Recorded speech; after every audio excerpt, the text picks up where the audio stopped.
Hello नमस्कार। तो ये मो भौणीर एत पाठ हो गला जे से शोईकी भी लिखा पड़ा आउ ये मो बापा मन ध्यान देकी पढ़ुं न्यूज पेपर ता सहित मोर भी आज इच्छा टिके होता चाह पीवा ता पूर्व देखी दिंतु ये है मो माँ यहाँ हूँ मो दुकान। तो मुझे पीदेली चाह सहित मांडिया बिस्कुट तापर आप शुणु मो बापा न्यूज पेपर कौन शिखिले तो सी तो किसी एमती शिखी तो छाड़ी दिंतु तापर चलतु आम ऑफिस बाहर।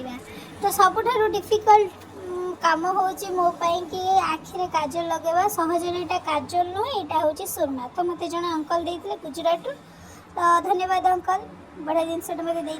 तो मो फाइनल लुक थिला एमिति तापर मु चली जाइथिली मो बापा सहित आम गाड़ी बसिकी ऑफिस। लंच आवारे घर को आसला परे मु देखिले गोटे फ्रेश कोबी। तो मोर इच्छा है कोबीटा गोटे के मसला देके भाजिकी खाइबा किंतु मु खाई पारि नथिली। तो छाड़ एमती मु भाजी देइथिली तो घर लोक समस्त खाइथिले मो पई कि रखिथिले मु कहिके कि मु राति खाइबी। तो राति खाइबा को हेइछला हमर परोटा ता सहित मु दिन रे करिथिबा कोबी भजा। तो ताकू खाइकी मु मो दिन एंड कली। Thank you.